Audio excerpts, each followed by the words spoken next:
warahmatullahi wabarakatuh. Alhamdulillah. Wassalatu wassalamu ala Rasulillah Muhammad ibn Abdullah wa ala alihi wa sahbihi wa man walah.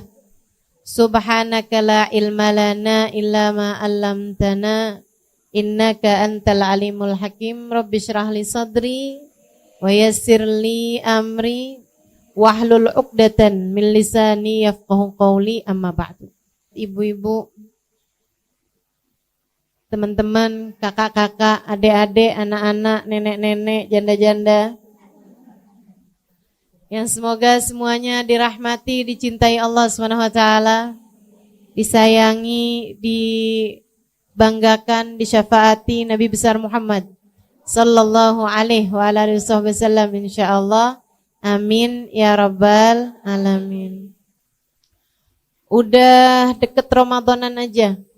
Saya liatin orang-orang udah gak ketemu gitu selama pandemi, pas lihat kok tua ya. Pas saya ngaca, sama. Saya juga udah tambah tua aja ya, Masya Allah. Alhamdulillah, menua dan mendewasa insya Allah. Menua dan bahagia insya Allah. Menua dan semakin taat kepada Allah insya Allah. Menua dan semakin mencinta, dicintai Nabi Muhammad insya Allah. Amin ya rabbal alamin.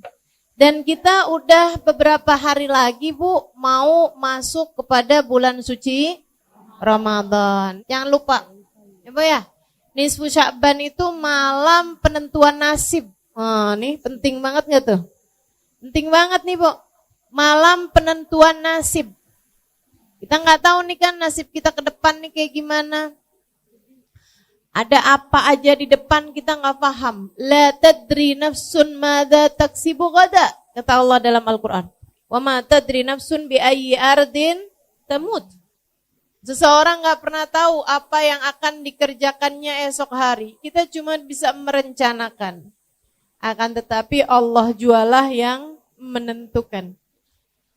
Jadi teman-teman sekalian, kita bisa rencanain doang, tapi yang sejatinya apa yang akan kita kerjakan esok hari kita nggak pernah tahu. Apa yang akan terjadi esok hari kita nggak pernah tahu. Kita nggak tahu, orang tua kita nggak tahu, anak kita nggak tahu, suami kita nggak tahu, pemerintah nggak tahu apa yang akan terjadi esok hari. Yang tahu siapa? Allah Subhanahu Wa Taala. Karenanya kita mesti minta benar-benar sama Allah Subhanahu wa taala urusan nasib ini. Jadikan nasib kami bagus ya Allah. Jadikan nasib kami baik ya Allah. Saya ingat dulu kalau saya minta doa sama Hubabah Bahiyah. Hubabah Bahiyah itu salah satu perempuan solehah, Bu. Salah satu wali min auliyaillah. Seorang waliyah ya Bu ya, wali perempuan. Dengan segala kemuliaan-kemuliaan yang beliau punya. Alhamdulillah saya dekat dengan beliau. Alhamdulillah Allah karuniakan. Ibu-ibu sekalian, saya kalau minta doa sama beliau, beliau doain saya itu satu doa. Asa nasibik zain Halimah. Asa nasibik zain. Beliau bilang mudah-mudahan nasib kamu bagus nak. Semoga nasib kamu bagus. Saya dulu suka mikir gitu. Emang kenapa ya menasib gitu?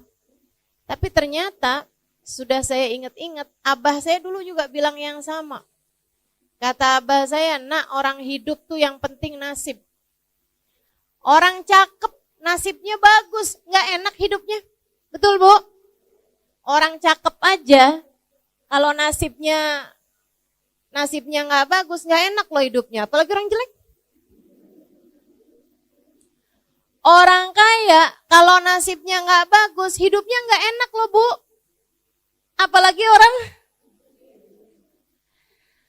maksud saya tuh nasib itu gak terkait sama rupa, gak terkait sama harta. Kalau orang tuh sama Allah dikasih nasibnya bagus, enak aja hidupnya. Biar kata dia gak seberapa dikasih apa-apa, tapi kalau nasibnya bagus tuh udah enak aja hidupnya. Punya harta cukup, Ibu ya? Mau pergi pengajian ada, kan begitu? Mau buat sedekah ada, mau ikutan nyumbang acara ada, kan begitu ya?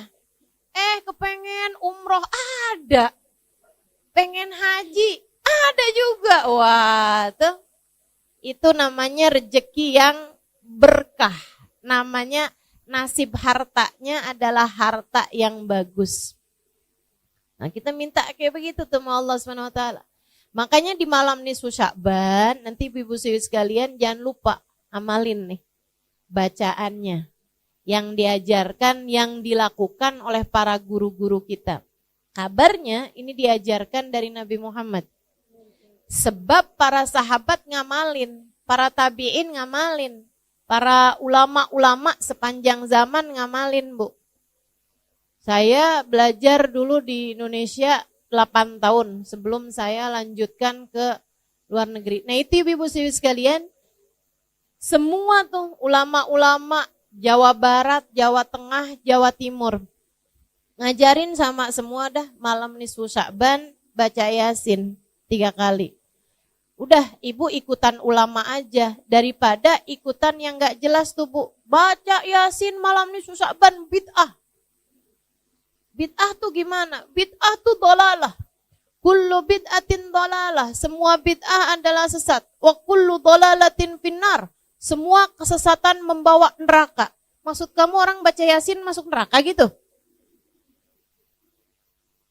Nah, ini kan rada enggak enak dipikir ya. Rada enggak pas gitu otak kita mikirnya. Jadi maksud kamu orang baca Yasin malam nisfu Sya'ban sesat. Terus kalau sesat masuk neraka.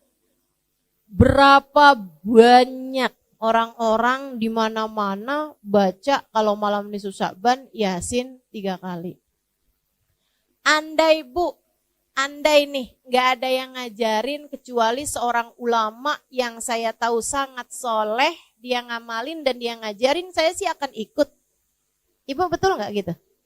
Misalnya ini Ibu nggak ada yang ngajarin nih, tapi saya ngajarin ibu-ibu. Bu, nanti malam Jumat Ibu baca sholawatan ini dah. Enak, Bu.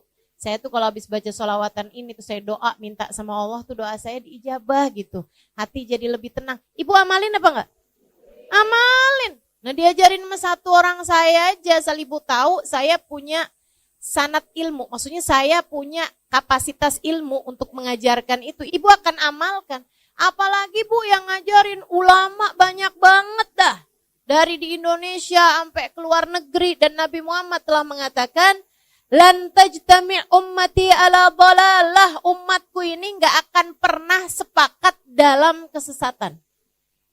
Nabi itu yang bilang, umat saya enggak bakalan sepakat dalam kesesatan tuh enggak ada ceritanya. Nah, ini menurut saya baca Yasin 3 kali di malam nisfu Sya'ban itu adalah sesuatu yang disepakati oleh umat, bukan hanya di Indonesia. Jadi kalau ada yang bilang itu tuh budayanya orang Indonesia, mainnya kurang jauh.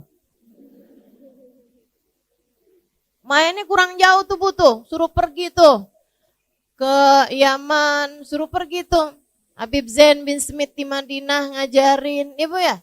Suruh pergi tuh Sayyid Maliki di Mekah ngajarin, ulama-ulama ngamalin.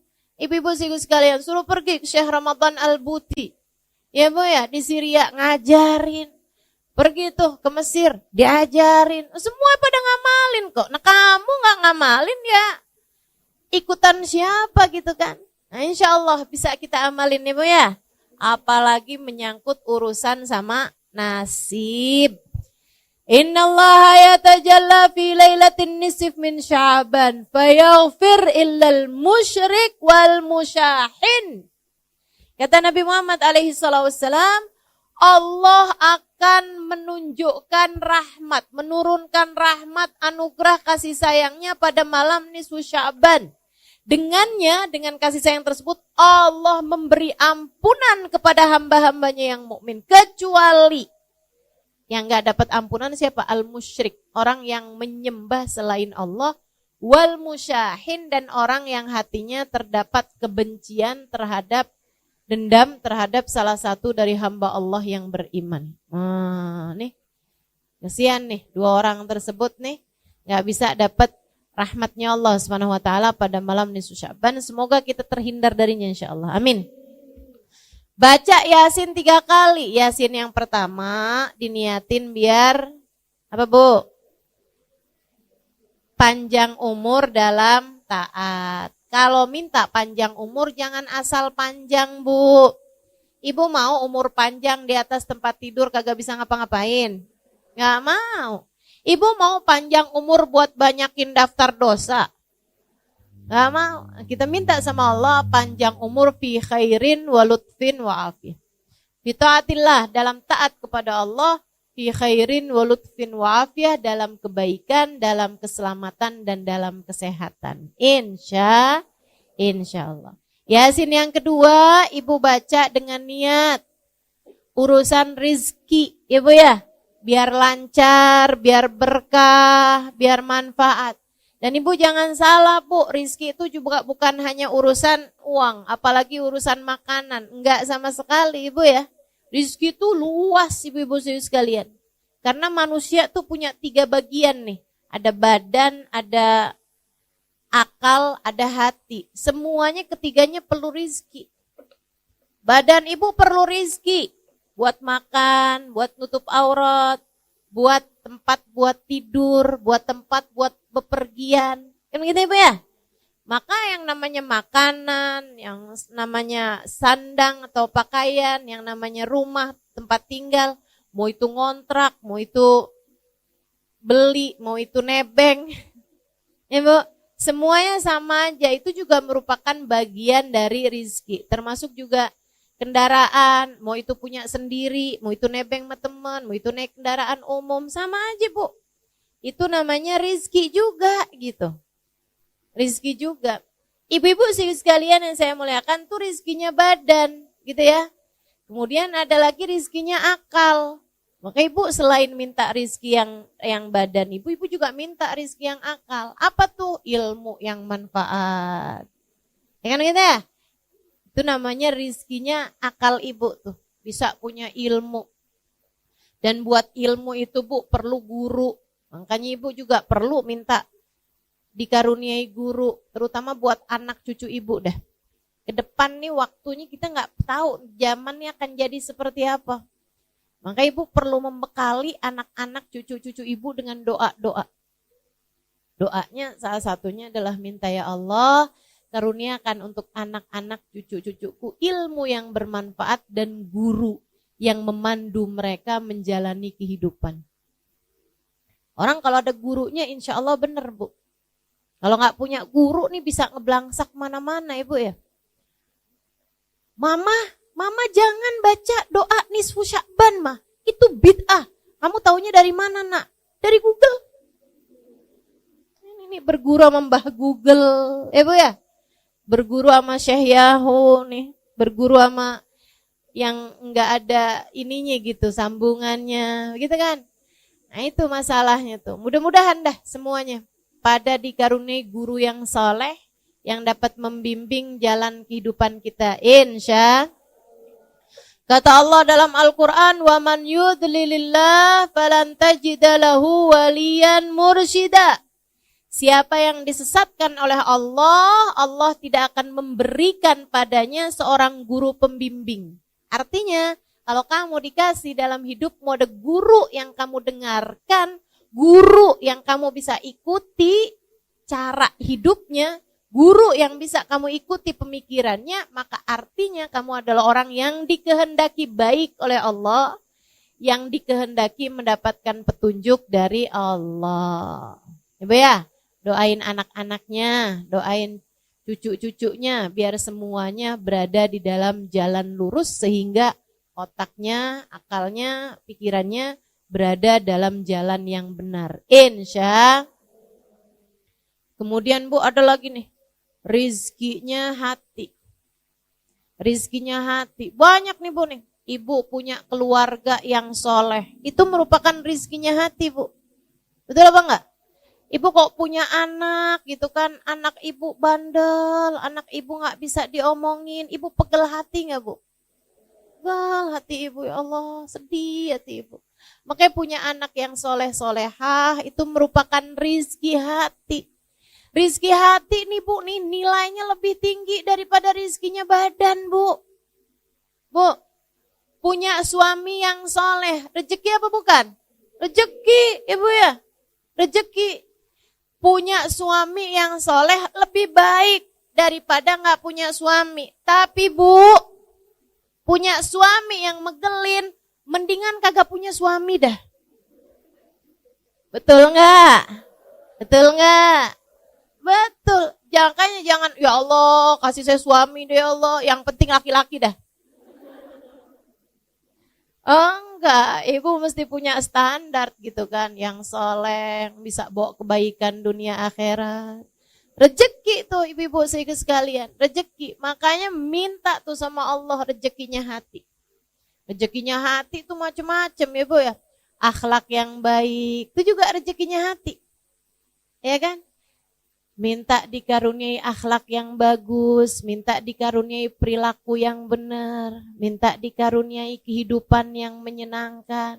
Itu rizki hati tuh. Kita minta ke semua rizki ini dari Allah Subhanahu Wa Taala pada malam nisfu Sya'ban nanti. Ini saya sampaikan biar ibu-ibu nggak nyesel.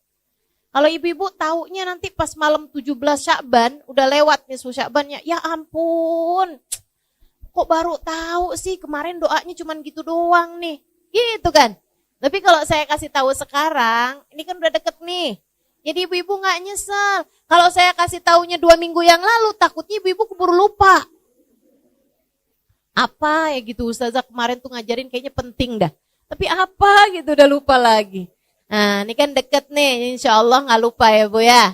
Baca Yasin yang pertama, niat panjang umur dalam taat.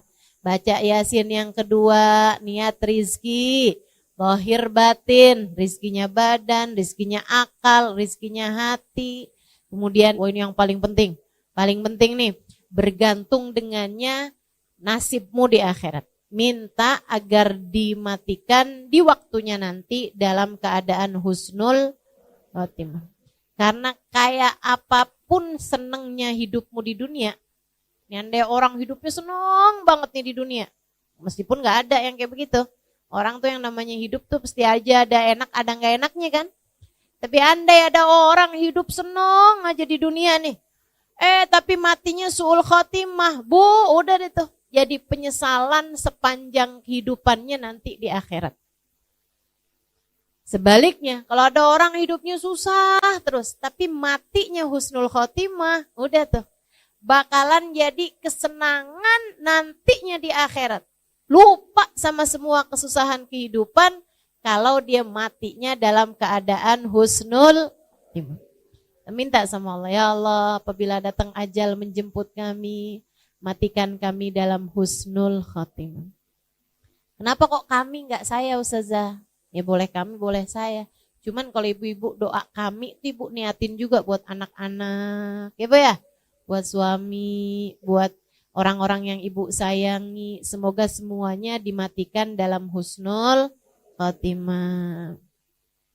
Ibu-ibu sekalian yang saya muliakan. Nah nanti nih Bu, abis nisfu Sya'ban lewat. Oh ya, nanti malam nisfu Sya'ban tuh usahakan ada sedekah. Yang ibu sedekahkan. Walaupun sesedikit apapun, saya orang susah Ustazah, ya gak apa-apa, susah juga ada. Tapi kan ibu makan, betul apa enggak? Nah dari yang ibu makan itu, sebagian dah, ada yang ibu sedekahkan. Walaupun nasi sebungkus melauknya ibu ya, kasihin kepada orang lain. Ibu punya 20.000, ibu sedekahin 10.000, 5.000, itu nilainya besar Bu di mata Allah. Dirham sabak alf dirham, kata Nabi Muhammad. Kadang-kadang 1 dirham nilai pahalanya di sisi Allah lebih banyak daripada 1.000.000 dirham, 1.000 dirham. Ibu nih sedekah 1.000 rupiah bisa jadi lebih banyak nilainya, pahalanya dibandingkan dengan yang sedekah jutaan rupiah. Jadi jangan sedih. Kenapa gitu? Misalnya gitu ya, punya duitnya cuman 50.000, ibu sedekahin 10.000, berarti ibu udah bersedekah 20% dari harta ibu. Itu nilainya besar dibandingkan dengan orang sedekah 1 juta, punyanya miliaran. Karena dia cuma 1/1000%, gitu kan? Ibu-ibu sekalian, maka enggak usah mengecilkan sedekah. Walaupun orang lihatnya, Allah lo sedekahnya cuma 5.000 perak doang, dibeli nasi juga gak cukup. Misalnya gitu kan ya, dibeliin boba gak cukup. Boba. Emang boba apaan sih? Ibu-ibu sekalian, jangan mengecilkan sedekahmu. Karena nilai sedekah tuh Bu, nggak dihitung dari nilai sedekahnya berapa. Allah tuh suka ngitungnya dari seberapa pemilikan hartamu. Gitu. Aja mudah-mudahan pokoknya malam nisfu Sya'ban usahakan ada sedekah yang kita sedekahkan. Allah tuh suka nggak tega. Kalau ngelihat hambanya yang sedekah tuh Allah suka nggak tega. Ya ampun, ini dikasih sedikit aja bisa ngasih sama orang lain. Bakalan aku kasih banyak dah gitu. Nah, tuh nanti sama Allah SWT dilipat-lipat gandakan, disenangkan dunia akhirat. Insya Allah. Ibu-ibu sekalian, habis nisfu Sya'ban itu ibu nggak boleh puasa lagi. Ya, habisnya nisfu Sya'ban ibu nggak boleh puasa sunnah. Tapi kalau puasa wajib yaitu bayar utang tetap boleh. Sampai selunasnya. Sampai selunasnya. Ibu bayar dah tuh. Karena itu kan puasa itu yang wajib-wajib memang wajib dibayar gitu Bu.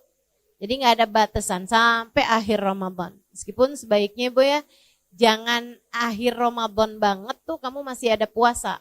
Sebaiknya udah dibayar-bayarin dulu dah. Dari sebelum hari terakhir di bulan Ramadan. Hari terakhir di bulan Ramadan itu kalau puasanya nggak wajib ya Bu ya, hukum puasanya haram. Hukum puasanya haram. Ibu nggak punya utang, begitu kan ya. Nah itu walaupun misalnya saya punya puasa sunnah yang nyambung nih Ustazah. Saya puasain dari bulan Rejab kemarin, Rejab, Sya'ban saya puasain. Boleh nggak puasa saya nyambung sampai Ramadan, sampai Lebaran? Nggak boleh. Wajib hari terakhir di bulan Sya'ban ibu nggak puasa. Kenapa gitu? Sebab seperti yang tahun sekarang nih Bu nih Sya'bannya jatuhnya cuma 29 hari. Nah tanggal 29 berarti besokannya itu kan bisa Ramadan bisa nggak Ramadan. Kalau hari terakhirnya bisa 30 ya. Kalau hari terakhirnya 30 itu kan bisa tanggal 1 Ramadan bisa juga tanggal 30 Sya'ban. Namanya Yaumus Syak. Nabi Muhammad mengatakan man shama yaumas syak faqad asa Abul Qasim. Siapa yang berpuasa pada hari terakhir di bulan Sya'ban, di hari yang diragukan apakah udah masuk puasa atau belum, faqad asa Abul Qasim, dia telah durhaka kepada Nabi Muhammad. Nah, kalau hari Sya'bannya terakhir 29, tetap juga jangan puasain tuh Bu tanggal 29. Walaupun ibu punya puasa sunnah yang nyambung. Kenapa gitu? Biar memisahkan antara puasa sunnah dari puasa yang wajib. Ya Bu ya? Jadi Bu jangan puasa hari terakhir di bulan Sya'ban. Itu untuk puasa yang sunnah. Tapi kalau untuk puasa yang wajib, emang utang puasanya masih banyak, tetap boleh tuh dipuasain meskipun tanggal 29 Sya'ban. Ibu-ibu sekalian yang saya muliakan, sebenarnya mengakhirkan puasa sampai lewat nisfu Sya'ban tuh hukumnya makruh Bu. Makruh. Apalagi kalau sampai datang puasa Ramadan, kamu masih punya utang puasa dari Ramadan yang sebelumnya, tuh hukumnya haram. Haram artinya dosa.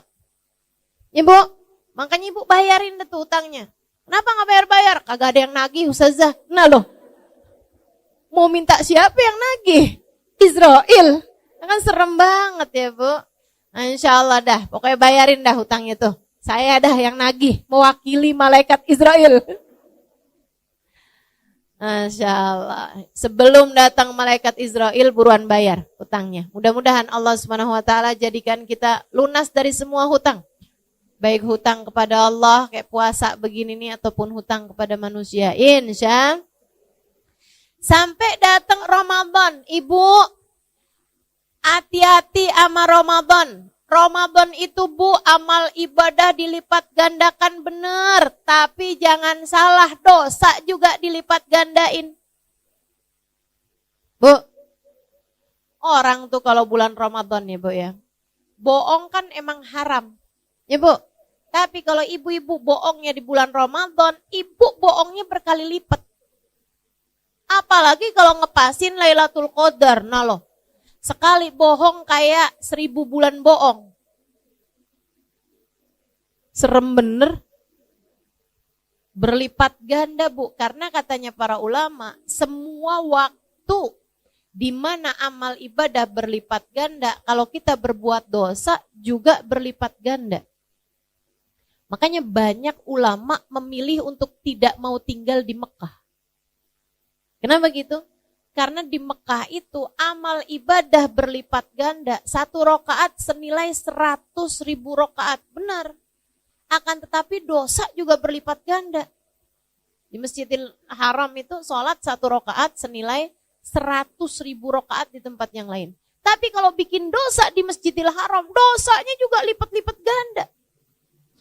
Mekah itu ibu-ibu sekalian satu-satunya kota yang kamu di dalam kota Mekah, dosanya hati aja dicatat sama malaikat. Seram, makanya para ulama milih, enggak dah tinggal di Mekah, enggak, takut nggak bisa ngasih kehormatannya kota Mekah. Karena memang tempat yang amal ibadah berlipat ganda, dosa juga berlipat ganda. Sama halnya dengan Ramadan. Waktu di bulan Ramadan itu amal ibadah berlipat ganda. Sekurangnya 70 kali lipat. Sekurangnya, minimal. Jadi kamu puasa, pahala puasanya 70 kali lipat. Kamu terawih, pahala sholatnya 70 kali lipat. Kamu sedekah, pahala sedekahnya 70 kali lipat. Itu minimal. Ada yang bilang ampe 700 kali lipat. Ada yang bilang ampe 1000 kali lipat. Ada yang bilang bahkan bisa lebih daripada itu juga. Dan di bulan Ramadan itu ibu-ibu sekalian, ampunan Allah diturunkan banyak banget. Dan buat ngebantuin kita ibadah, buat ngebantuin kita diturunin ampunan rahmat, Bu. Allah segitu baiknya, Bu. Setan dicutiin dulu. Setan bebas tugas. Setan disuruh liburan, gak tahu deh tuh saya kemana gitu ya. Gak paham deh tuh. Yang pasti ibu-ibu sekalian, gak ada setan di bulan Ramadan. Setan yang ngebisik-bisikin dirimu itu loh. Yang ngebisik-bisikin kalau lagi duduk pengajian kayak begini, ngantuk ya, udah nggak usah dengerin ustadzahnya, udah tidur aja gitu. Dia sambil gini nih, di mata kita jadi begini. Pernah ada yang berasa nggak? Mana orangnya? Saya. Ya Allah, apalagi yang deket-deket kipas sampai berat banget matanya. Itu tuh Bu, setan yang itu tuh kalau di bulan Ramadan nggak ada. Ustazah ada tahu. Maksud kamu gimana? Saya baca Quran ngantuk bener dah Ustazah. Kata setan, bukan saya. Itu mah asli kamu deh tuh. Emang tukang ngantukan. Kalau ibadah ya. Masya Allah, Masya Allah. Jadi jangan ada yang nyalahin setan kalau bulan Ramadan. Setan bilang gak ikut-ikut. Saya gak ikut-ikut kata setan. Ayo Bu, bikin setan gak gampang masuk lagi sama kita habis lebaran. Bikin setan gak kenal sama kita habis lebaran. Mana dia itu si Halimah? Kok kayak udah susah nih dimasukin. Itu ada caranya ibu sekalian. Ramadanmu dinaikin mutunya. Ramadanmu dinaikin tingkatannya. Imam Al-Ghazali dalam kitabnya Bidayatul Hidayah menerangkan tentang 3 kelasnya orang-orang saat berpuasa. Ya Bu, gimana tuh? Kata Imam Ghazali, ada puasa kelas umum, ada puasa kelas khusus, ada puasa kelas khususil khusus. Jadi ibarat naik kereta, nih ada kereta kelas ekonomi, ada kelas bisnis, ada kelas eksekutif. Ibu-ibu sekalian, yang kelas ekonomi nih Bu nih, takut gak kebawa dah. Kayaknya nih, duduknya pada di gerbong nih kayaknya. Kelas ekonominya kayak gimana nih, puasa nih. Katanya Imam Ghazali, yang puasa hanya sekedar memuasakan perut dan farji. Artinya, dia puasa, nggak mau makan, nggak mau minum, sama nggak mau berhubungan intim ketika sedang berpuasa bagi yang sudah menikah. Begitu ya. Puasa berarti nggak boleh makan, nggak boleh minum, nggak boleh hubungan. Gitu doang dia. Tapi yang lain-lain masih jalan terus. Yang lain-lain tuh kayak gimana? Ngomongin orang jalan.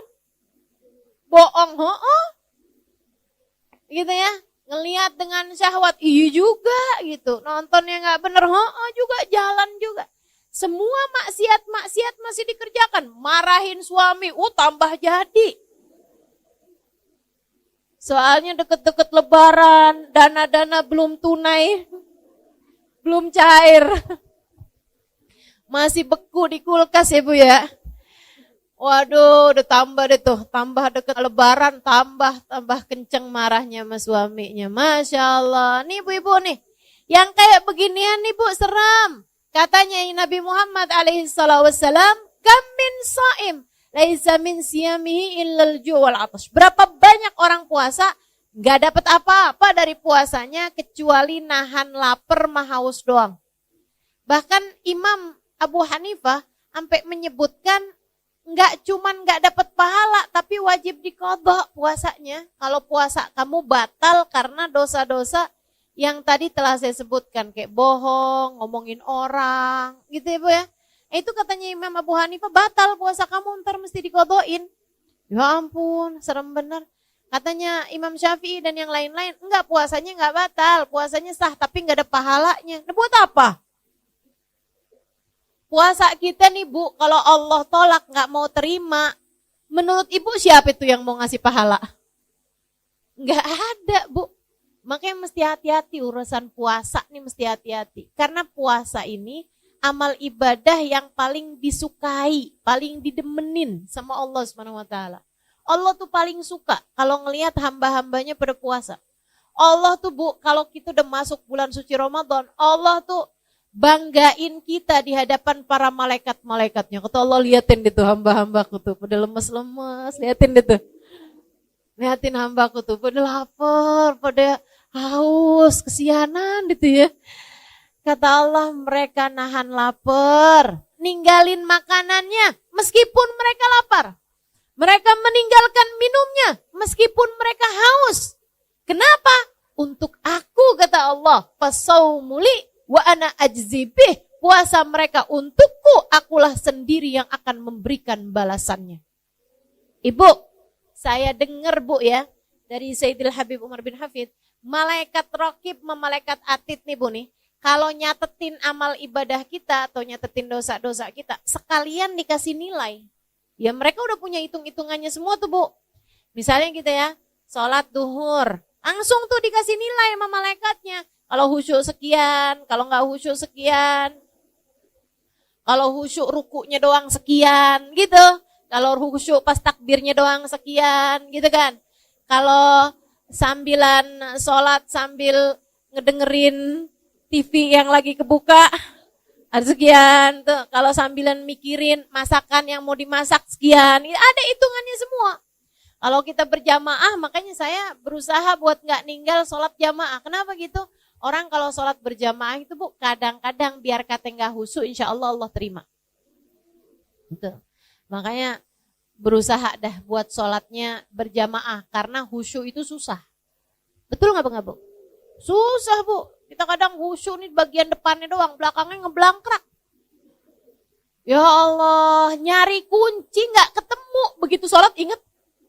Ada nggak yang kayak gitu? Sama berarti kita. Karena mengingat khusyuk itu nggak gampang, saya berusaha buat sholatnya berjamaah. Begitu kan? Kenapa gitu? Nggak gampang khusyuk tuh. Nah kalau berjamaah insya Allah dah. Insya Allah. Seapa-apanya insya Allah diterima sama Allah. Kata Allah, ijtama'u min ajli faqabiltu lijtimaihim.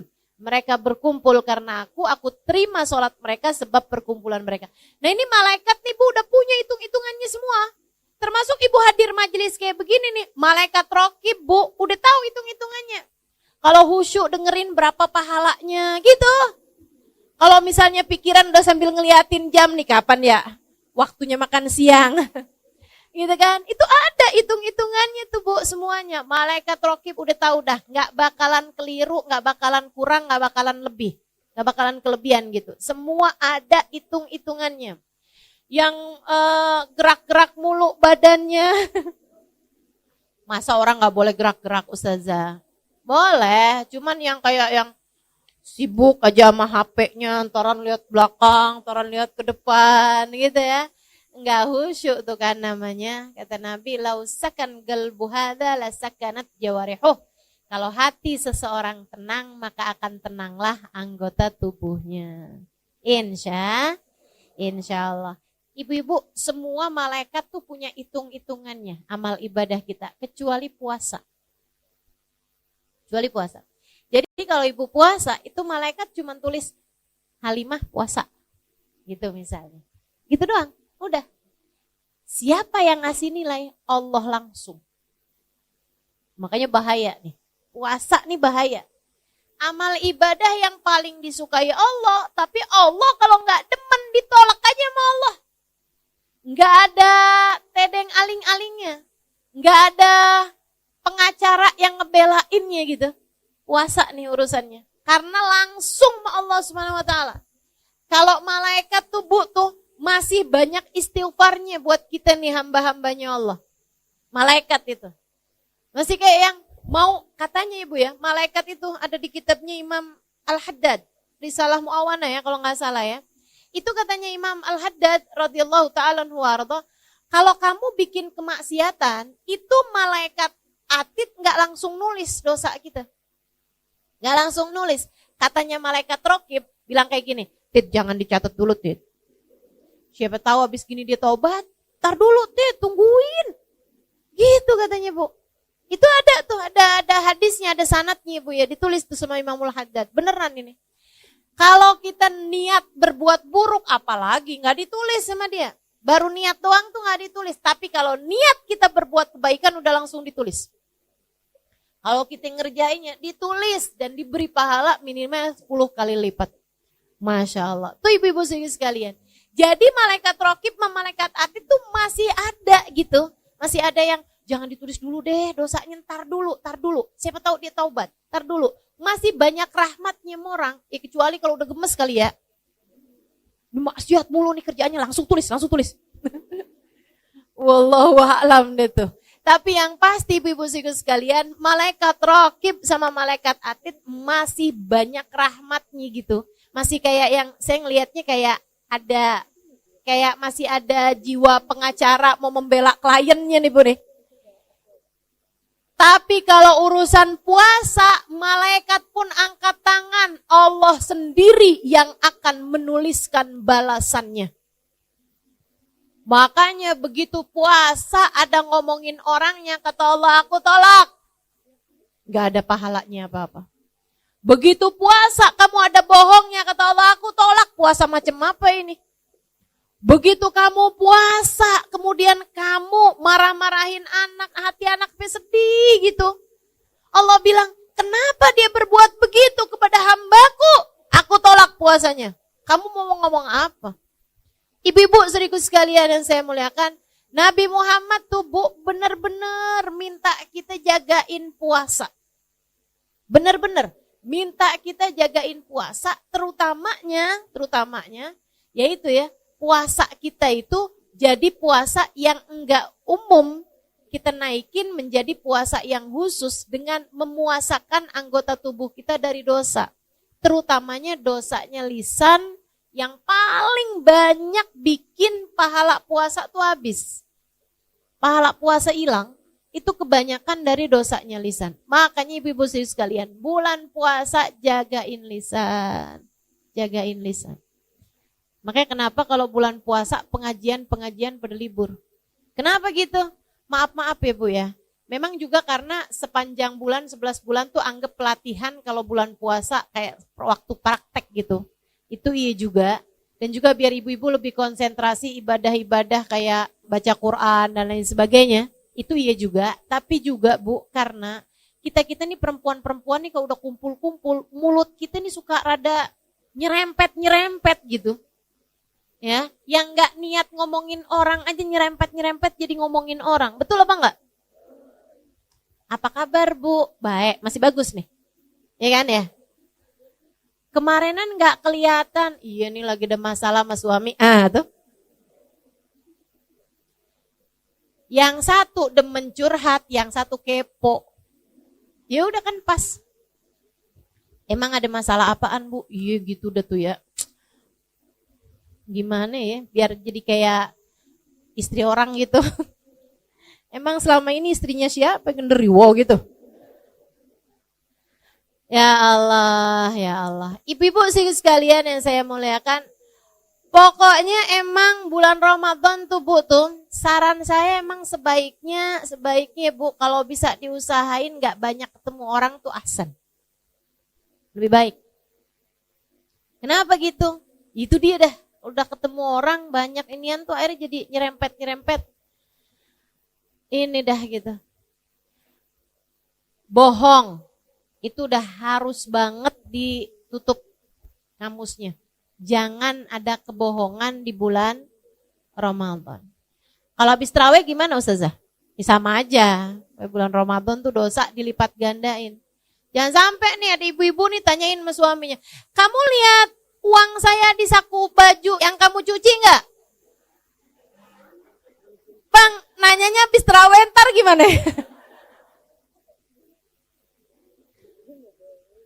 Enggak gitu ya Bu. Pokoknya yang namanya bohong mah dosa gitu, mau siang mau malam. Dan kalau kamu bohongnya siang, yang ngebatalin pahalanya puasa. Jangan ngomongin orang, baik dari lisanmu atau dari jempolmu. Sekarang banyak nih orang ngomongin orang gak pakai mulut lagi ya Bu ya. Tapi pakai jempol. Ya Allah Bu, di pengajian ada tuh yang WhatsApp sama temennya. Lo lihat ngutusin no datang tahu. Di mana emang duduknya? Sambilan nih, ada ustadzahnya yang lagi ceramah padahal.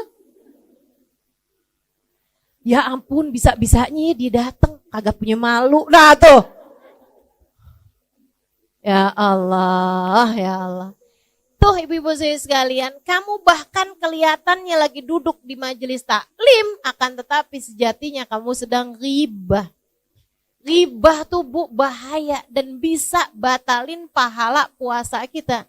Karena sejatinya orang lagi ghibah, lagi ngomongin orang, lagi ngegosip, itu kayak makan bangkai daging saudaranya sendiri. Seram, mudah-mudahan Allah jaga lisan kita. Biar gak gampang ghibah insya Allah. Karena nih Bu, nih dosanya ghibah nih Bu ya. Dosa yang kita tuh ngerasanya kayak semua orang ngerjain, jadi kayak gak dosa-dosa amat gitu. Berasa gak gitu? Betul kan? Kayak gak dosa-dosa amat gitu. Nah, ibu-ibu kalau dibilang makan daging babi, wih kayaknya udah dosa banget, neraka tuh pasti. Kan begitu ya? Si ibu itu dia Islam loh, tapi dia bisa loh makan daging babi. Ya ampun, dimasak kemarin makan daging babi. Iya astagfirullah. Diomongin, padahal dosanya ngomongin itu lebih gede daripada dosanya makan babi. Bukan berarti ibu makan babi aja dah kalau gitu. Gak gitu juga. Nah gitu juga. Tapi maksud saya tuh dosanya lebih gede gitu. Kata Imam Ghazali kan gitu ngasih perumpamaan. Kata Imam Ghazali, orang pakai emas, laki-laki pakai cincin emas, kan dosa. Ada ulama pakai cincin emas, kan dosa tuh kan. Diomongin sama orang-orang gak sadar kata Imam Ghazali. Kalau dosanya ngomongin orang, apalagi ulama, lebih gede. Berpuluh-puluh kali lipat, bahkan beratus kali lipat daripada dosanya orang pakai cincin emas. Kadang itu suka gitu. Gak gitu kadang. Mudah-mudahan deh Allah selamatin kita semuanya. Lisan gak bertulang. Ya Bu ya, kita mesti punya kendali terhadap lisan kita. Tahu apa yang mesti diomongin, apa yang gak perlu diomongin.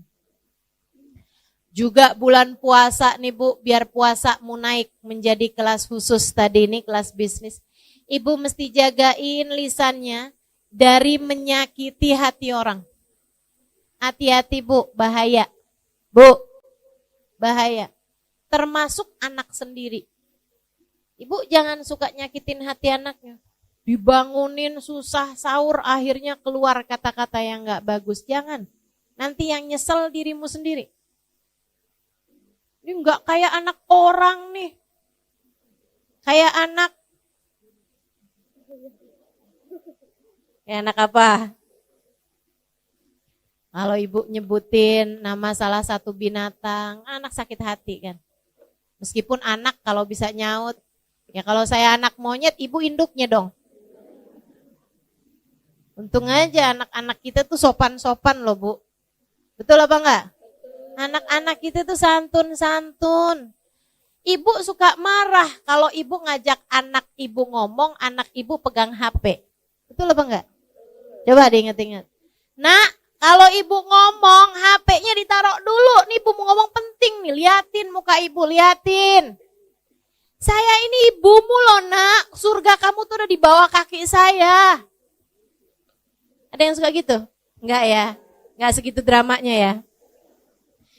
Ibu-ibu sekalian, kita marah kalau kita ngomong anak kita pegang HP. Tapi betapa seringnya anak kita ngomong dan kita pegang HP, ngaku. Betul apa enggak? Dan alhamdulillah anak kita santun-santun. Saya enggak pernah lihat tuh yang anaknya ngomong kayak gini. Ibu, saya lagi ngomong ya Bu ya. Coba taruh HP-nya. Enggak pernah lihat saya. Enggak pernah lihat. Santun anak kita, Masya Allah. Maka ibu-ibu sedikit sekalian yang saya muliakan, jagain hati anakmu. Kalau kamu sendiri enggak pinter jaga hati anakmu, siapa lagi yang akan jaga hati dia? Kalau dalam rumah dia tidak mendapatkan kedamaian, di mana lagi dia akan menjadikan sebuah tempat sebagai tempat dia berpulang. Orang kalau nggak dapetin damai di dalam rumahnya mesti di mana lagi? Kesian, mau di jalanan. Kesian banget anak-anaknya. Udah Bu, lupakan semua kemarahanmu, lupakan semua kekesalanmu sama anak. Ibu-ibu sedikit sekalian, anakmu kata Imam Ghazali alaihi ridwanullah adalah bayanganmu. Kalau kamu pengen bikin anakmu lurus, kamunya mesti lurus. Hubabah Zahra, ibunda dari guru saya Al-Habib Umar bin Hafid. Guru kami Al-Habib Umar bin Hafid, guru kita semua Al-Habib Umar bin Hafid. Itu ibu-ibu sekalian punya anak soleh-solehah semua. Banyak anaknya Bu, soleh-solehah semuanya ibu-ibu sekalian. Lebih dari 10 orang anaknya. Semuanya soleh, semuanya solehah. Bahkan yang satu jadi mufti di kota Hadramut. Yang satu lagi Al-Habib Umar bin Hafid, orang soleh wali min auliyaillah. Ibu-ibu sedikit sekalian yang saya muliakan, semuanya soleh-solehah. Putra-putri dari Hubabah Zahra ini ya Bu ya. Ditanya, ada seorang ibu nanya sama Hubabah Zahra, Hubabah gimana caranya biar anak saya soleh-solehah. Hubabah Zahra sambil senyum, karena emang orangnya senyuman mulu tuh Bu tuh. Padahal hidupnya susah, hidupnya berat, senyum aja. Katanya beliau kayak begini, nak, kamu kalau kepengen anak kamu soleh-soleha, ya kamunya mesti soleha. Gampang aja ngomongnya, kamunya yang soleha. Terus kalau kamu udah soleha, kamu tinggal doain anak kamu. Sebab doanya perempuan yang solehah diijabah sama Allah. Dengannya anakmu jadi anak yang soleh-soleha. Gampang deh tuh. Kamunya yang solehah, terus kamu doain anak kamu biar soleh-soleha. Insya Allah. Jangan dikatain nanti kamu yang nyesel. Jangan dikatain nanti kamu yang nyesel. Anak-anakmu tuh. Jangan diomelin nanti kamu nyesel. Ibu kayak gak pernah aja ngomelin anak abis-abisan pas dia tidur. Kamu liatin, ya Allah kesian. Pernah? Pernah? Saya gak pernah Ustaz, orang saya belum punya anak. Ya iyalah. Tapi yang pada punya anak pasti tuh ngerti tuh apa yang saya omongin. Ya Allah Bu, jangankan ngomelin gitu. Ngomong kasar aja sama anak. Habis itu pas ngelihat dia tidur, ya Allah gak tega. Gitu ya Bu ya. Suami juga kayak begitu. Ibu jangan suka ngomelin. Bu, urusan suami nih, saya bilangin juga ya Bu ya. Allah aja gak tega loh ngelihat dia tidur kecapean. Masa ibu tega? Katanya Nabi Muhammad, Allah bilang, ayyumamri'in batakalan min syughlih bata maghfurun lah. Itu hadisnya, tepatnya begitu. Ayu membriin, kalau ada seorang laki-laki batakalan min syughlih, tertidur malam dalam keadaan kelelahan karena seharian bekerja untuk menghidupi anak istrinya, bata maghfuron lah, dia tidur dalam keadaan diampuni dosa-dosanya. Allah aja gak tega sama dia. Kecapean pengorok kayak gitu seharian kerja nih. Ada yang jadi supir Gojek, ibu ya, ada yang jadi tukang, ada yang kerja jadi guru, ada yang kerja apalah segala macam pekerjaan suami kita. Kecapean seharian tuh dia kerja, malam-malam tidurnya sampai ngorok. Kita sebel aja, ampun gak bisa tidur nih, gimana ya, gitu sumpet apaan nih ya, biar suara ngoroknya gak kedengeran gitu kan. Kita balikin, dia miring ngoroknya. Ya Allah, kita tendang aja bagaimana nih, ya ampun, astagfirullah. Ibu-ibu istriku sekalian, Allah aja gak tega loh. Padahal dia kerja tuh, sampai capek ngorok, bukan buat Allah, buat kamu. Masa Allah aja gak tega, kamu tega sih sama dia? Kesian, ya. Meskipun kalau ada suami juga saya bakalan bilangin nih, sian sama istrinya. Sian. Kamu omelin seharian, kamu tidur lihat dia gitu, kamu tega? Gak tega juga. Istri kamu tuh loh, perempuan gitu ya, dengan segala kelemahannya, dengan segala hatinya yang lembut, dia mau ngurusin kamu, walaupun kamu belum tentu mau kurus. Dia mengurusin anak-anaknya, yang adalah anak-anak kamu gitu kan. Kasihan tuh. Allah aja gak tega sampai dijadikan surga berada di bawah telapak kaki. Masa kamu tega sih?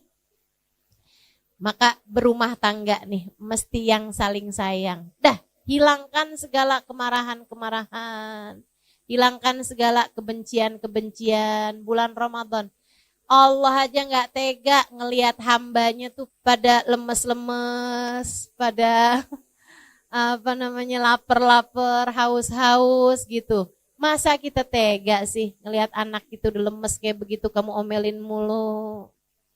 Bu, orang kalau lagi puasa tuh tidur aja berpahala loh. Kan begitu ya?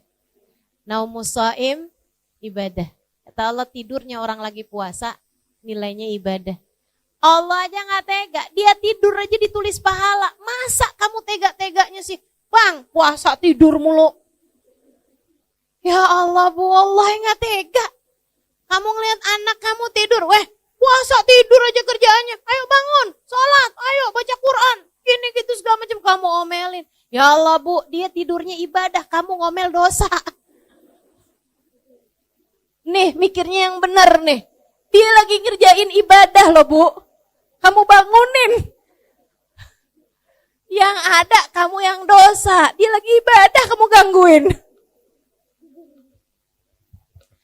Ya Allah, khair insyaallah. Mudah-mudahan ibu-ibu nih jadi gak pada ngomelan dah kalau datang bulan Ramadan. Amin. Latihan dari sekarang, Bu ya. Udah, Bu, belajar buat ngelihat lucu-lucu dalam kehidupan. Gitu. Lihat suaminya ngomel, ibu lihatnya yang lucu aja dah. Ya ketawa aja, liatin gitu.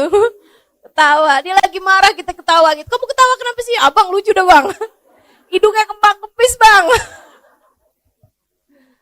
Mata abang tuh ntar nyipit, ntar ngeblalak, lucu dah, Bang. Gituin aja udah, yang lucu aja ngelihatnya. Udah gak usah, hidup udah gak usah disusah-susahin ya, Bu. Yang enak aja. Kita punya Allah Maha Rahman. Alhamdulillah. Kita punya Nabi penyayang. Alhamdulillah. Udah lihat lucu aja dah dalam kehidupan ini. Gak usah diberat-beratin. Datang bulan suci Ramadan, hilangkan segala kemarahan, hilangkan segala kebencian. Yang rahmat sama siapapun, gak usah bawa-bawa perasaan sedih nih. Sampai tanggal segini belum bisa beli baju lebaran. Gak usah dipikirin. Gak usah dipikirin. Bu, gak usah dipikirin. Ada banyak sunnah-sunnah yang lain yang ibu bisa kerjain. Udah nggak usah. Lagian kalau Allah kasih rezeki sih Bu, nggak ada siapapun bisa menghindari. Ya Bu ya, udah Allah mau ngasih dikasih juga. Udah apa yang bikin hati Ibu sedih, tinggalin. Ibu tahu nggak? Setan tuh Bu, di hari-hari setan nggak ada kayak gini nih. Setan tuh ngodain kita Bu, tidak hanya dengan ngajakin kita berbuat dosa. Akan tetapi setan tuh seringkali ngodain kita nih dengan cara dibuat hati kita putus asa, hati kita sedih, hati kita overthinking, kata istilah anak zaman sekarang nih.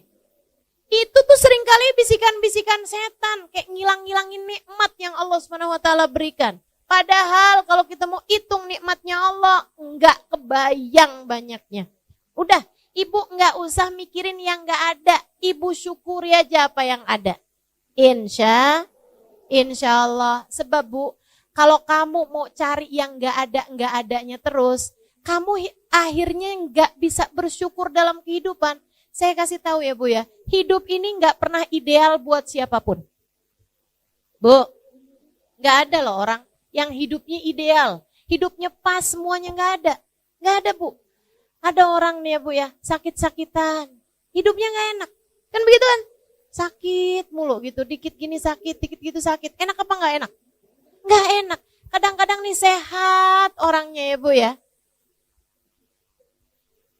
giliran punya suaminya megelin. Ada yang suaminya baik, saudaranya nyebelin. Ada yang orang tuanya, ya Bu ya, ada yang saudara-saudaranya jahat, ada yang mertuanya Bu, ada yang iparnya. Pasti ada aja yang namanya hidup memang kayak begitu. Emang kayak gitu, enggak pernah ideal. Kayaknya susah deh mau nyari orang yang semua orang sayang sama dia, semua orang baik sama dia gitu.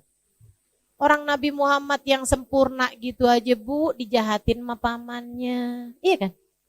Dijahatin sama tetangga-tetangganya, dijahatin sama orang sekampungnya. Apalagi kita yang kayak gini nih, pasti ada aja. Dan kita nih Bu, kalau mau nyari hal-hal yang bisa bikin hidup kita sedih, hidup kita merasa, katanya orang zaman sekarang insecure, ya Bu ya, ngerasa minder, ngerasa sedih hati, mau dicari mah ada aja Bu. Orang tuh hidup gak ada yang ideal, ya kan Bu? Gak ada yang hidupnya udah pas tuh, hidup yang kayak begitu tuh, gak ada. Tapi hati bisa pas. Tapi hati bisa ideal. Manusia yang hatinya paling ideal, Nabi Muhammad SAW. Hidupnya gak ideal Bu, Nabi Muhammad. Betul apa enggak? Ya gimana mau ideal hidupnya Nabi Muhammad, lahir aja udah gak punya bapak. Mau ideal dari mana? Anak umur 6 tahun ditinggal mati ibunya, mau ideal dari mana Bu? Nabi Muhammad alaihissalam berada dalam kemiskinan berpuluh-puluh tahun, ibu-ibu sekalian. Enggak ideal hidupnya Nabi Muhammad. Nabi Muhammad, ibu-ibu saudariku sekalian, punya anak 7. Bu, 6 di antara anaknya Nabi Muhammad yang menguburkannya. Artinya Nabi Muhammad tuh Bu, punya anak 7. Anaknya semuanya meninggal sebelum meninggalnya Nabi Muhammad. Sedih apa enggak sedih? Sedih. Ideal apa enggak hidupnya Nabi Muhammad? Enggak. Hidupnya Nabi Muhammad penuh dengan ujian. Hidupnya Nabi Muhammad penuh dengan kesusahan-kesusahan. Akan tetapi hati Nabi Muhammad ideal. Hati itulah yang menjadi pusat segala sesuatu. Nikmat, enggak nikmat hidup, semuanya letaknya ada di dalam hati kita. Bahagia letaknya di hati. Makanya ibu-ibu saudariku sekalian, hidupmu pasti enggak ideal. Akan tetapi hatimu bisa menuju kepada ideal. Hidup enggak ada yang sempurna, tapi hati kita bisa menuju kepada kesempurnaan dengan cara menjadi hamba yang bersyukur. Suami kita kayak gimana? Alhamdulillah. Anu gitu ya Bu ya? Punya suami ganteng, alhamdulillah. Kagak usah nonton sinetron. Gak usah nonton drakor. Udah cakep dah suami saya, tontonin dia aja. Punya suami jelek, alhamdulillah, nggak susah jagainnya.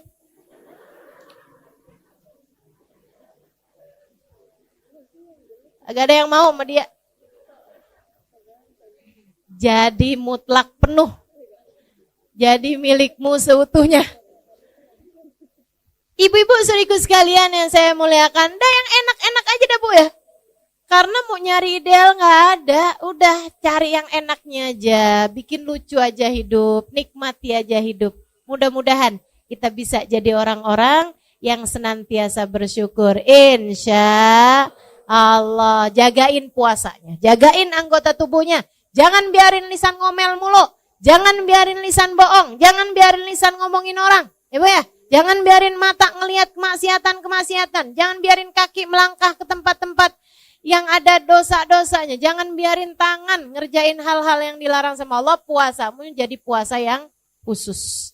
Naik lagi. Wah, naik lagi kalau ini sih kata Imam Ghazali, ini puasa buat para wali, buat para nabi, buat hamba-hamba yang udah emang tingkatannya tinggi-tinggi dah tuh. Kelas yang eksekutif tadi tuh Bu. Ya udah kita sih yang penting puasa kita di kelas bisnis tadi tuh udah bagus gitu. Kita puasain anggota tubuh kita dari ngerjain dosa. Selama bulan Ramadan, jauhi segala perbuatan dosa, sebab dosanya jadi berlipat ganda. Lagi pula perbuatan dosa di bulan Ramadan, takutnya bikin Allah gak berkenan menerima puasa kita, akhirnya Ramadan kita jadi sia-sia. Puasa yang khusus yang kayak gimana lagi tuh Ustazah? Memuasakan seluruh waktu mereka hanya untuk Allah. Memuasakan seluruh anggota tubuh mereka hanya untuk Allah. Jadi matanya Bu, mereka izinkan cuman buat ngelihat Al-Quran. Matanya diizinkan cuman untuk memandang kitab-kitab zikir. Matanya mereka izinkan hanya untuk memandang dengan pandangan penuh rahmat, penuh kasih sayang terhadap siapapun dan apapun tuh. Yang kayak beginian nih. Gitu ya Bu ya. Telinga mereka pakainya sepanjang Ramadan buat taat semuanya. Lisan pakainya antara buat berzikir, antara buat ngomong yang bagus-bagus, antara buat baca Al-Quran, antara buat sholawatan Nabi Muhammad tuh. Yang kayak beginian nih, ibadahnya ibadah eksklusif ya Bu ya. Kelas-kelas hamba-hamba Allah Subhanahu wa ta'ala. Imam Asy-Syafi'i Bu kalau bulan Ramadan hatam 60 kali hataman Quran. Siang 1 hataman, malam 1 hataman. Saya masih ketemu. Ada namanya Habib Abu Bakar bin Umar Al-Haddar. Itu Bu, ketua atau munsibnya, kepala suku gitu ya, dari Al-Haddar di kota Tarim Hadramut. Belum lama saya ada teleponan juga sama beliau karena putranya lagi datang ke Indonesia beberapa hari yang lalu. Itu ayahnya Bu, semua orang di kota Hadramut di Tarim tahu bahwasanya beliau itu menghatamkan 1 kali hataman Quran tiap harinya. Dikiranya membaca 1 hataman Al-Quran. Dan itu semua orang tahu. Jadi istrinya, keluarganya udah tahu dah. Jam sekian sampai jam sekian ayah saya baca Al-Quran gak bisa diganggu gugat. Jam sekian sampai jam sekian ayah saya baca Al-Quran gak bisa diganggu gugat. Sehari hatam 1 kali hataman Quran. Sehataman Bu. Dari Fatihah ke An-Nas. Nggak kayak kita dibalik. Dari An-Nas ke Al-Fatihah. Ini kan cepet ya Bu ya. Masya Allah. Ini dari Fatihah ke An-Nas Bu. 30 juz. Kita mah putus asa. Nggak bakalan bisa kita tiru dah. Ibu-ibu jangan coba-coba tiru. Nggak bakalan sanggup. Sehari 30 juz. Ya Allah udah dah. Nggak bakalan bisa ibu-ibu saudariku sekalian. Tapi sekurangnya Bu, 3 juz mah bisa insya Allah. Ya Bu? Kayak nggak niat gitu dah. Enggak ada nih saya lihatnya. 3 juz bisa apa enggak? Bisa Ustazah, yang 1 juz Al-Quran, yang 1 juz Al-Bukat mama enggak. Ya Allah, insya Allah ya Bu ya. Pokoknya Bu, selama bulan suci Ramadan, Ibu harus ada hataman Qur'annya. Pokoknya nih, minimal gitu ya Bu ya. sekali, kalau bisa 2 kali, kalau bulan Ramadan kemarin 2 kali, setahun ini 3 kali, insya Allah. Paksain, kalau nggak dipaksain emang kagak jadi dah. Mesti dipaksain, mesti komitmen, sekurangnya selama bulan Ramadan.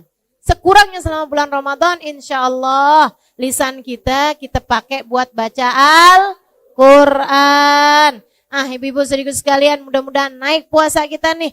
Jadi naik puasa kelas bisnis, insya Allah. Biar puasa kita diterima sama Allah. Ada Qurannya, ada terawihnya. Ibu kalau terawih jangan nyari masjid yang paling cepat. Kelakuan nih. Ada nih yang kelakuannya kayak begini nih. Kalau nyari, enak tuh sholat terawih di sono dah. Kenapa? Cepet. Pokoknya setengah jam semuanya kelar semua. Setengah jam sama sholat isyaknya. Itu terawih model apa tuh ya, cepet bener dah. Bismillahirrahmanirrahim, Yasin. Kirain baca Yasin. Allahu Akbar. Ruku, ya Allah, ya Allah.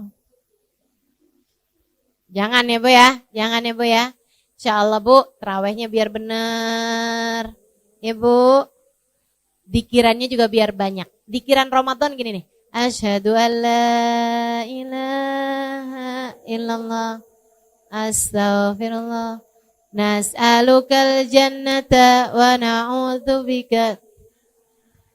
Asyhadu an la ilaha illallah. Astaghfirullah. Nas'alukal jannata. Asyhadu an la ilaha illallah. Astaghfirullah.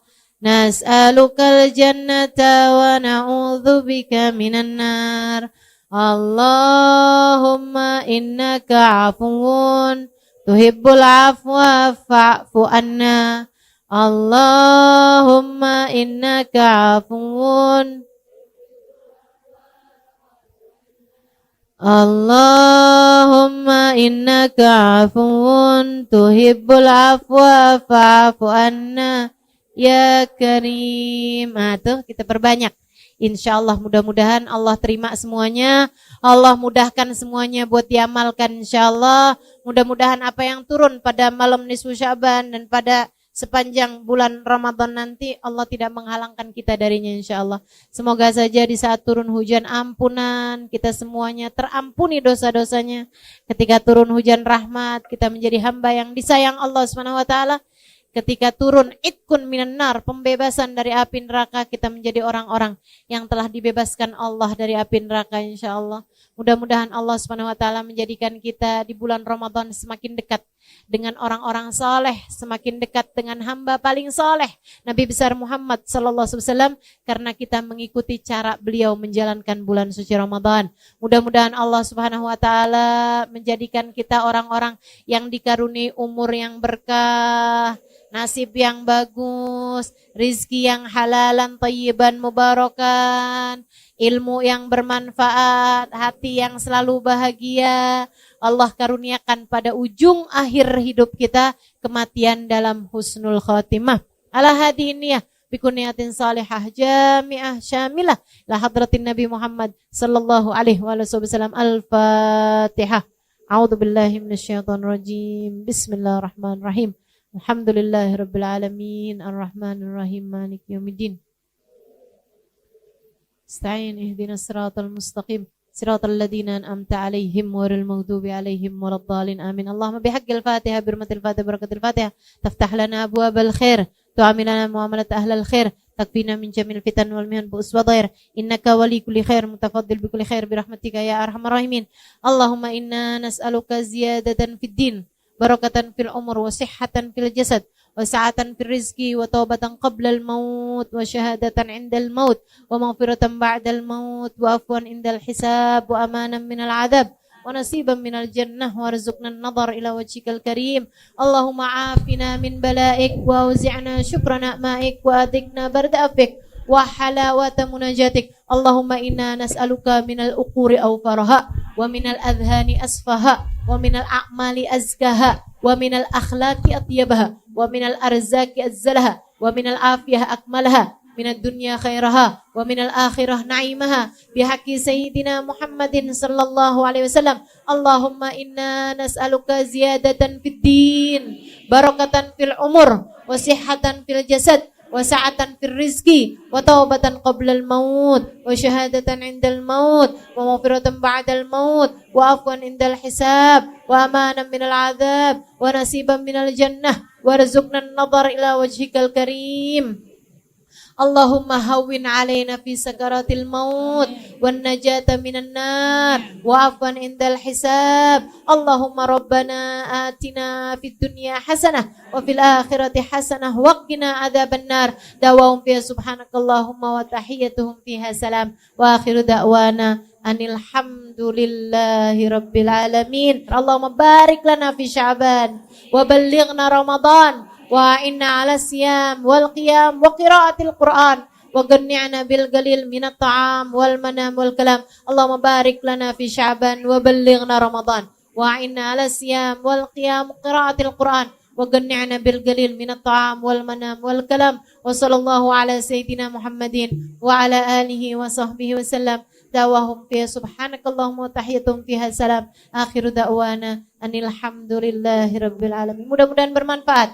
Mudah-mudahan dimudahkan untuk mengamalkan. Kurang lebihnya mohon maaf. Billahi taufiq wal hidayah. Wassalamualaikum warahmatullahi wabarakatuh.